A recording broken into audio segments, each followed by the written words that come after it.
Start rolling. ஒவ்வொரு வாட்டி வெளிநாட்டுக்கு டூருக்கு போகும்போதும் அந்த ஊரில் ஏதாவது ஒரு இடத்துல இவரும் இவரது மனைவியும் நின்று கொண்டு ஃபோட்டோ எடுத்து அதை ரிலீஸ் பண்ணுறது தமிழ்நாட்டில். இந்த புகைப்படங்களை அரசின் செய்தி விளம்பரத்துறையே வெளியிடுகிறது. அமெரிக்காவுக்கு போயிருந்தப்போ இதே மாதிரி அமெரிக்காவில் சைக்கிள் ஓட்டுற ஒரு ஃபோட்டோவை ரிலீஸ் பண்ணாங்க. இங்கேருந்து சைக்கிள் ஓட்டுறதுக்காக அவனை ஓட்டு போட்டு அமெரிக்காவுக்கு அனுப்பணும். இவங்க ஊரை சுற்றி பார்க்குறதுக்கு மக்கள் வரி பணத்தை எப்படி வீணெடுத்திருக்கிறார்கள் தெரிகிறதா? தொழில்துறை அமைச்சராக இருக்கக்கூடிய திரு டிஆர்பி ராஜா அவர்கள் வெள்ளை அறிக்கைன்னா அந்த வெள்ளை பேப்பரை தான் தூக்கி காட்டணுன்ட்டு வெள்ளை பேப்பரை தூக்கி காட்டுறாருன்னா எவ்வளவு ஆணவம் இருக்கும் இவர்களுக்கு, யோசித்து பாருங்கள். அவருக்கு புரியுற அளவுக்கு ஒரு ஸ்டேட்மெண்ட், ஒரு வெள்ளை அறிக்கை வச்சிருக்கேன். டிஆர்பி ராஜா அவங்க அப்பா டிஆர் பாலுனால தானே மந்திரி ஆனார், இல்லைன்னா என்ன அவர் கட்சிக்காக உடைச்சா அவர் மந்திரி ஆனார்? ஒத்த ரூபா துபாயிலேருந்து வரல இன்வெஸ்ட்மெண்ட்டு, ஒத்த ரூபா வரல. ஏன்னா அந்த குடும்பத்திலேருந்து யாரை தலைவராக போட்டாலும் ஏற்றுக்கிறதுக்கு ஆயிரக்கணக்கான தொண்டர்கள் கொத்தடிமைகளாக இருக்கும்போது அவர்களுக்கு இந்த எண்ணம் வராமல் போனால்தான் ஆச்சரியம். தமிழ் பெருங்குடி மக்கள் அத்தனை பேருக்கும் வணக்கம். 2026 சட்டப்பேரவை தேர்தல் வரப்போகிறது. அத்தனை கட்சிகளும் உச்சகட்ட பிரச்சாரத்தில் ஈடுபட்டு கொண்டிருக்கின்றன. திமுக என்ற தீய சக்தி எப்படியாவது மீண்டும் ஆட்சிக்கு வந்துவிட வேண்டும் என்பதற்காக எத்தனையோ பொய்களை உங்கள் முன்னால் அள்ளி வீசி கொண்டிருக்கிறது.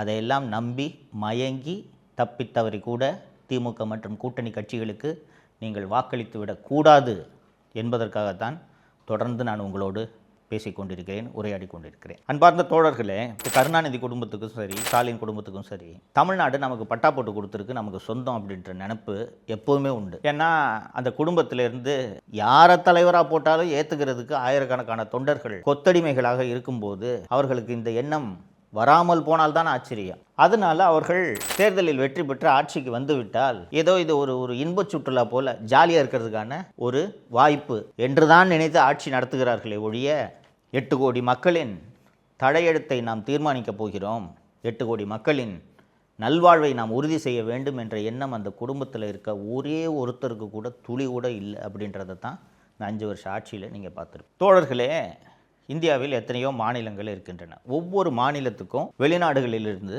பெரிய பெரிய நிறுவனங்கள் வந்து முதலீடுகள் செய்ய வேண்டும் என்ற விருப்பம் உண்டு. அப்படி வெளிநாடுகளிலிருந்து முதலீடுகள் வந்தால் தான் அந்தந்த மாநிலங்களில் வேலைவாய்ப்பு பெருகும், தொழில் வளம் பெருகும், மாநிலம் வளர்ச்சி அடையும். ஒரு 6 மாதத்துக்கு முன்பு உலகின் மிகப்பெரிய நிறுவனமான கூகுள் நிறுவனம் ஆந்திர பிரதேசத்தில் 85,000 கோடி 5 ஆண்டுகளில் முதலீடு செய்ய போவதாக ஆந்திர முதல்வர் திரு சந்திரபாபு நாயுடு அவர்களோடு ஒப்பந்தம் போட்டது. கூகுள் நிறுவனத்தை தொடர்ந்து அமேசான் உள்ளிட்ட பல்வேறு நிறுவனங்களும் ஆந்திராவில் முதலீடு செய்ய போவதாக அறிவித்திருக்கின்றன. கூகுள் நிறுவனத்தின் சிஇஓவாக யார் இருக்கிறார் என்பது உங்கள் அத்தனை பேருக்கும் தெரியும். தமிழர், நம்ம ஊருக்காரர் சுந்தர் பிச்சை. அப்படிப்பட்ட சுந்தர் பிச்சை முதலீடு செய்வதற்கு தமிழகத்தை தேர்ந்தெடுக்காமல் ஏன் ஆந்திராவை தேர்ந்தெடுத்தார்? ஏனென்றால் ஆந்திராவில் முதலீடு செய்வதற்கு ஏற்ற மாதிரியான சூழலை அந்த மாநில அரசு உருவாக்கி வைத்திருக்கிறது. முதலீடுன்றது என்ன? எதற்காக முதலீடு செய்ய போகிறார்கள்? ஒரு முதலாளி ஒரு மாநிலத்தில் சில 100 கோடிகளை, சில 1000 கோடிகளை முதலீடு செய்கிறார் என்றால் நிம்மதியாக தொழில் பண்ணி அதுலேருந்து நமக்கு லாபம் வரணுன்றது தான் அவரோட நோக்கமாக இருக்குமே ஒழிய அந்த மாநிலத்தை வளர்க்கணுன்றது அந்த மாநில அரசின் நோக்கமாக இருக்க வேண்டும். திராவிட மாடல் ஆட்சி பதவிக்கு வந்தவுடன் முதல் ஆண்டிலேயே 2022 துபாய்க்கு முதலீடுகளை வரவேற்பதற்கென்று சுற்றுப்பயணம் போனார்கள். இந்த சுற்றுப்பயணம் போகிறதுக்கு தொழில்துறை செயலர் அல்லது தொழில்துறை அமைச்சர் அனுப்பி வச்சிருந்தாலே அவங்க போய் பார்த்துட்டு முதலீடு எல்லாத்தையும் கொண்டு வந்திருப்பாங்க. நான் ஏற்கனவே ஆந்திர முதலீடு பற்றி சொன்னேன். சந்திரபாபு நாயுடு அமெரிக்காவுக்கு போய் கூகுள் நிறுவனத்தை சந்தித்து சுந்தர் பிச்சையை போய் பார்த்து இங்கே வந்து முதலீடு பண்ணுங்கலாம் கூப்பிடல. அந்த மாநிலம் சிறந்த மாநிலம் என்று அந்த நிறுவனம் தேடி வந்து ஆந்திராவில் முதலீடு செய்தது. ஆனால் திராவிட மாடல் குடும்பம் நாங்கள் போய் முதலீடை வரவேற்கிறோன்னு சொல்லிட்டு எங்கே போனாங்கன்னா துபாய்க்கு போனாங்க. துபாய்க்கு எப்படி போனாங்கன்னா 22 மார்ச் 2022 உதயநிதியும் அவங்க ஃப்ரெண்ட்ஸ் எல்லாம் ஃபஸ்ட்டு போயிட்டாங்க. 23 மார்ச் 2022 அன்று சபரீசன், அண்ணா நகர் கார்த்தி அவங்க ஒரு செட்டு போயிட்டாங்க. அதற்கு பிறகு தனி விமானத்தில் முதல்வர், துர்கா ஸ்டாலின், அதிகாரிகள் எல்லாம் தனி விமானத்தில் பேரம் பேத்தி நண்டு சிண்டு இந்த திமுக குடும்பத்தில் இருக்கிற அத்தனை பேரும் தனி விமானத்தில் துபாய் சென்று இறங்கினார்கள். கிட்டத்தட்ட ஒரு வாரத்திற்கு மேல் துபாயில் ஆட்டம் போட்டது இந்த குடும்பம். வேறு ஒன்றும் இல்லை. அங்கே போய் ஏஆர் ரஹ்மான் ஸ்டுடியோவை பார்க்குறது, புர்ஜ் காலிஃபா டவரில் ஏறி அங்கே நின்றுக்கிட்டு புகைப்படம் எடுத்துக்கொள்வது, அந்த புகைப்படங்களை வெளியிடுவது என்று கிட்டத்தட்ட இன்பச் சுற்றுலா போல இவர்கள் அந்த முதலீட்டு பயணத்தை நடத்தினார்கள். தோழர்களே, உங்கள் எல்லாருக்கும் தோணும், ஏன் ஒரு முதலமைச்சர் தானே, இவருக்கென்று விடுமுறை எடுத்துக்கொள்ளக்கூடாதா, இவர் துபாய் செல்லக்கூடாதா என்ற கேள்வி உங்களுக்கு எழும். தாராளமாக போகலாம், தவறு கிடையாது. இவங்களுக்கு இருக்க பணத்துக்கு சொந்த காசை செலவு பண்ணிட்டு துபாய்க்கோ அமெரிக்காவுக்கோ உலகின் எந்த நாட்டுக்கோ போய் சுற்றி பார்க்கலாம் இல்லையா? ஆனால் மக்களின் வரி பணத்தில் அரசாங்க காசில் உலகத்தை சுற்றி பார்க்க வேண்டும் என்ற புத்தி இந்த குடும்பத்துக்கு இருக்குதா இல்லையா? அதனால் தான் இதை முக்கியமாக சுட்டி காட்டுகிறேன். போய் துபாய் சுற்றுப்பயணத்தை எல்லாத்தையும் முடிச்சுட்டு வந்தார். வந்து 6100 கோடி முதலீடு துபாயிலிருந்து வரப்போகிறது. Lulu mall, Nobel steel, Kings hospital என்று 3 நிறுவனங்கள் முதலீடு செய்ய போகின்றன என்று வந்து விமான நிலையத்திலேயே அறிவிப்பு வெளியிட்டார் முதல்வர். தோழர்களே, 2026 இருக்கோம். ஒத்த ரூபா துபாயிலேருந்து வரல இன்வெஸ்ட்மெண்ட்டு, ஒத்த ரூபா வரல. 2023 வருஷம் டூர் போகிறாங்க. 23 மே 2023. இந்த டூர் எங்கே தெரியுமா? சிங்கப்பூர் மற்றும் ஜப்பான். கடந்த முறை துபாய்க்கு குடும்பத்தோடு சுற்றுலா போனது கடுமையான விமர்சனத்துக்கு உள்ளான காரணத்தால் இந்த வாட்டி என்ன பண்ணிட்டாருன்னா, பேரம்பேத்தி, கொள்ளு பேரன், கொள்ளு பேத்தி இவங்களெல்லாம் கூட்டிகிட்டு போகல. ஃபஸ்ட்டு மாப்பிள்ளை சபரீசன் தனியாக போயிட்டார், உதயநிதி தனியாக போயிட்டார். திரு ஸ்டாலின் மற்றும் அவரது மனைவி துர்கா ஸ்டாலின் மற்றும் படை பரிவாரங்கள்லாம், உளவுத்துறை ஐஜி செந்தில்வேலன், தினேஷ் எல்லாம் சேர்ந்துக்கிட்டு சிங்கப்பூர் மற்றும் ஜப்பான் நாடுகளுக்கு 23 மே 2023 அன்று சுற்றுப்பயணம் சென்றார்கள். சுற்றுப்பயணம்னா என்ன? முதலீட்டாளர்களை வரவேற்பதற்காக, முதலீடுகளை வரவேற்பதற்காக பயணம் என்று போனார்கள். போயிட்டு வந்து 3000 கோடி ரூபாய் ஜப்பான் மற்றும் சிங்கப்பூரிலிருந்து முதலீடு வரப்போகிறது என்று விமான நிலையத்தில் முதல்வர் அறிவித்தார். தோழர்களே, இதுவரைக்கும் 10 பைசா முதலீடு அங்கிருந்து வரவில்லை. ஐரோப்பாவிலேயே ஒரு நலிவடைந்த பொருளாதாரம் என்று பொருளாதார வல்லுநர்கள் எந்த நாட்டை கூறுகிறார்கள் என்றால் ஸ்பெயின் நாட்டை சொல்லுவார்கள். சரிங்களா? ஸ்பெயினில் பெரிய அளவு தொழில் வளம் எல்லாம் இல்லை. ஐரோப்பாவிலேயே ஒரு ஸ்பெயின் சுற்றுலாவுக்கு நல்ல நாடே ஒழிய இண்டஸ்ட்ரியல் லெவலில் ஜெர்மனி போல் ஸ்பெயின் வந்து ஒரு முதலீடுகளை தொழில் ரீதியாக வளர்ந்த ஒரு நாடு என்று சொல்ல முடியாது. ஸ்பெயினிலிருந்து முதலீடுகளை வரவேற்கப் போகிறேன் என்று 27 ஜனவரி 2024 முதல் 7 பிப்ரவரி 2024 வரை 15 நாட்கள் ஸ்பெயினுக்கு சுற்றுப்பயணம் போகிறார். போயிட்டு வந்து விமான நிலையத்தில் ஒவ்வொரு வாட்டியும் வந்த உடனே இஷ்டத்துக்கு கூசாமல் போய் சொல்கிறது. இந்த வாட்டி எவ்வளோன்னு கேட்டிங்கன்னா 3440 கோடி ரூபாய் முதலீடு ஸ்பெயினிலிருந்து வரப்போகிறது. அந்த முதலீட்டிலிருந்தும் 10 பைசா இது வரைக்கும் வரல.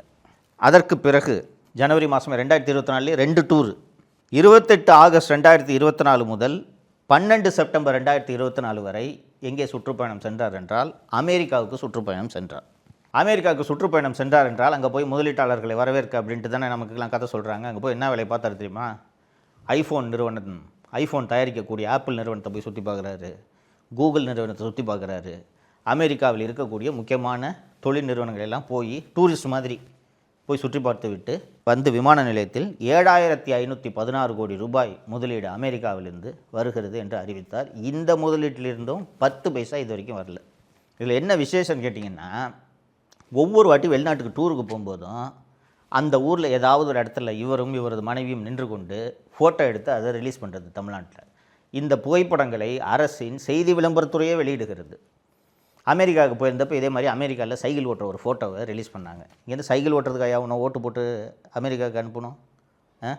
யோசிச்சு பாருங்கள். இப்படிப்பட்ட ஒரு முதல்வர் தேவையா நமக்கு? அதற்கு பிறகு கடைசி சுற்றுப்பயணம் 30 ஆகஸ்ட் 2025 முதல் 8 செப்டம்பர் 2025 வரை 8 நாட்கள் சுற்றுப்பயணமாக ஜெர்மனி மற்றும் இங்கிலாந்துக்கு சுற்றுப்பயணமாக முதல்வர் அவரது குடும்பத்தோடு மனைவி திருமதி துர்கா ஸ்டாலின் மற்றும் செந்தில்வேலன் படை பரிவாரங்களோடு சென்றார். இந்த முறை ஐரோப்பிய சுற்றுப்பயணம், இந்த ஜெர்மனி மற்றும் யூகே சுற்றுப்பயணம் முடிந்த பிறகு வந்து இவர்கள் அறிவித்த முதலீடு எவ்வளவு தெரியுமா? 15000 கோடி ரூபாய்க்கு முதலீடு ஜெர்மனி மற்றும் இங்கிலாந்திலிருந்து வரப்போகிறது என்று அறிவித்தார்கள். இதுக்கு நடுவில் ஒரு தமாசெல்லாம் பண்ணாங்க. ஆக்ஸ்போர்டு பல்கலைக்கழகத்தில் பெரியாரின் படம் நிறுவப்பட்டது என்று ஒரு பெரியாரோட ஃபோட்டோ வச்சு அந்த புகைப்படங்களை எல்லாம் வெளியிட்டார்கள். அந்த ஆக்ஸ்போர்டு பல்கலைக்கழகம் வந்து எல்லாமே இன்டர்நெட்டில் அதோட டீட்டெயில்ஸ் எல்லாம் அவைலபிள். ஆக்ஸ்போர்டு பல்கலைக்கழகத்துக்கு உள்ளேயே பல்வேறு கல்லூரிகள் இருக்கின்றன. அந்த பல்வேறு கல்லூரிகளுக்கென்று அரங்கங்கள் தனியாக இருக்கின்றன. ஒரு ஹால் இருக்குன்னு வச்சுக்கோங்களேன். அந்த அரங்கங்களில் உலகில் எந்த அமைப்பை சேர்ந்தவர்கள் வேண்டுமென்றாலும் அந்த அரங்கத்தை வாடகைக்கு எடுத்து லெக்சர் நடத்தலாம். ஃபார் எக்ஸாம்பிள், நீங்கள் ஜெனட்டிக் சயின்ஸில் ஒரு புதிய தியரியை நீங்கள் கண்டுபிடிச்சிருக்கக்கூடிய ஒரு விஞ்ஞானின்னு வச்சுக்கோங்களேன். இந்த ஜெனட்டிக் சயின்ஸ் பற்றி நான் ஒரு பேப்பரை ப்ரெசென்ட் பண்ணுறேன் அப்படின்ட்டு இந்த ஜெனட்டிக் சயின்ஸ் சம்மந்தமாக படிக்கக்கூடிய மாணவர்கள், ஆராய்ச்சியாளர்கள் வந்து இந்த லெக்சரை அட்டென்ட் பண்ணலாம் அப்படின்ட்டு நீங்கள் அந்த ஹாலை வாடகை எடுத்துக்கலாம். சரிங்களா? அப்போது அந்த ஆக்ஸ்ஃபோர்டு பல்கலைக்கழகத்திலேயே ஜெனட்டிக் சயின்ஸ் பற்றி படிக்கக்கூடிய மாணவர்கள் உங்களோட லெக்சரை, நீங்கள் முக்கியமான ஆளாக இருந்தீங்கன்னா வந்து அந்த லெக்சரை அட்டென்ட் பண்ணுவாங்க. சில லெக்சர்ஸ்க்கெல்லாம் டிக்கெட் கொடுத்து வாங்கணும். ஓகேங்களா? இது போல் ஆக்ஸ்ஃபோர்டு பல்கலைக்கழகத்தில் ஒரு ஹாலை வாடகை எடுத்து ஒரு சாதாரண ஸ்டாண்ட் இருக்கும் தெரியுமா, புகைப்படங்கள்லாம் வைக்கிற மாதிரி, இறந்து போனவங்களுக்கெல்லாம் அஞ்சலி செலுத்துறதுக்கு ஒரு புகைப்படம், ஒரு ட்ரைபாடு மாதிரி வச்சு அதில் ஒரு ஃபோட்டோ வைப்பாங்கல்ல, இது மாதிரி 1500 ரூபாய்க்கு ஒரு பெரியார் ஃபோட்டோவை வாங்கி அந்த ஹாலை வாடகைக்கு எடுத்து அங்கே போய் இவரை கோட்டு சூட்டு போட்டுக்கிட்டு பேசுகிற மாதிரி ஒரு பேச வச்சு அதில் ஒரு ஃபோட்டோ வச்சு ஆக்ஸ்ஃபோர்டு பல்கலைக்கழகத்தில் பெரியார் படத்தை முதல்வர் நிறுவினார் என்று இதற்கு ஒரு பொய்யை சொன்னார்கள். இப்படிப்பட்ட ஒரு கேவலமான கட்சியையோ கேவலமான அரசையோ பார்த்துருக்கிறீர்களா? இந்த வேலையை பண்ணுறதுக்கு மக்களோட வரிப்பணம் கோடிக்கணக்கில் செலவிடப்பட்டிருக்கிறது. நான் இந்த 5 வருஷமாக இவர்கள் போன இந்த டூரோட பட்டியல் எல்லாம் நான் ரெகுலராக இப்போ படித்தேன், பார்த்துருப்பீங்க. மக்களே, இந்தியாவில் எல்லா மாநிலங்களுக்கும் வெளிநாடுகளிலிருந்து முதலீடு வருகிறது. ஆந்திராவை உதாரணமாக சொன்னேன். எந்த மாநிலத்தோட முதல்வராவது அந்தந்த நாட்டுக்கு போய் முதலீடு வேணும்ன்ட்டு கேட்குறாங்களா? கேட்டு கேள்விப்பட்டிருக்கீங்களா?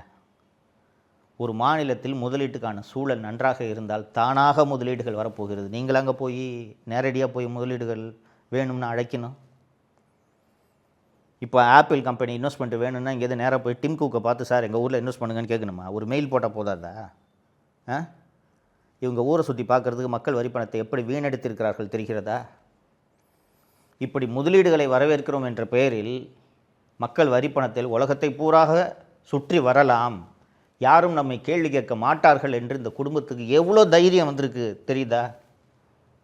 எங்கேருந்து இந்த தைரியம் வரும்? எவ்வளோ தான் இந்த 5 வருஷத்தில் முதலீடு வந்துச்சு?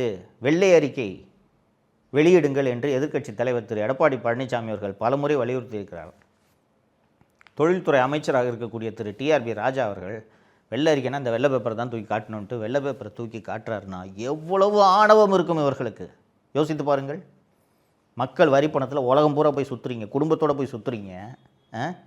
எவ்வளையா முதலீடு வந்திருக்குன்ட்டு அது சம்மந்தமான ஃபேக்சுவல் ரிப்போர்ட் கொடுங்கன்னு வெள்ளை அறிக்கை கேட்டால் வெள்ளை பேப்பரை தூக்கி காட்டுறாருன்னா எவ்வளவு ஆணவம் இருக்கும் இவர்களுக்கு? இந்த ஆணவக்காரர்கள் மீண்டும் ஆட்சிக்கு வரலாமா? இதை நீங்கள் யோசிக்க வேண்டும். ஆட்சிக்கென்று வந்து விட்டால், மக்கள் வாக்களித்த ஆட்சி கட்டிலில் அமர்ந்து விட்டால் நம்மை யாரும் எதுவும் செய்ய முடியாது என்ற ஆணவம் திமுகவில் இருக்கக்கூடிய அத்தனை பேரிடமும் இருக்கிறது. நீங்கள் இதை மறந்துடக்கூடாது. டிஆர்பி ராஜா அவங்க அப்பா டிஆர் பாலுனால தானே மந்திரி ஆனார், இல்லைன்னா என்ன அவர் கட்சிக்காக உடைச்சா அவர் மந்திரி ஆனார்? இப்படிப்பட்ட ஆணவக்காரர்கள் மீண்டும் ஆட்சியில் அமர்வதை நீங்கள் ஒரு நாளும் அனுமதிக்கக்கூடாது. நீங்கள் நினைவில் வைத்துக் கொள்ளுங்கள். தப்பி தவறி யாராவது நான் திமுகவுக்கோ திமுக கூட்டணி கட்சிக்கோ வாக்களிக்க போகிறேன் என்று சொன்னால் அவர்களிடம் பேசி புரிய வைக்க வேண்டியது இந்த வீடியோவை பார்க்கும் ஒவ்வொருவரது கடமை என்பதை இந்த நேரத்தில் நான் உங்களுக்கு நினைவுபடுத்த விரும்புகிறேன். மறந்துவிடாதீர்கள் தோழர்களே, திமுக என்ற தீய சக்தி தப்பி தவறி கூட ஆட்சிக்கு வரக்கூடாது. இதை நினைவில் வைத்துக் கொள்ளுங்கள். வாக்களிக்கும் போது இதை மறந்து விடாதீர்கள். நன்றி. தமிழகத்தை காப்போம்.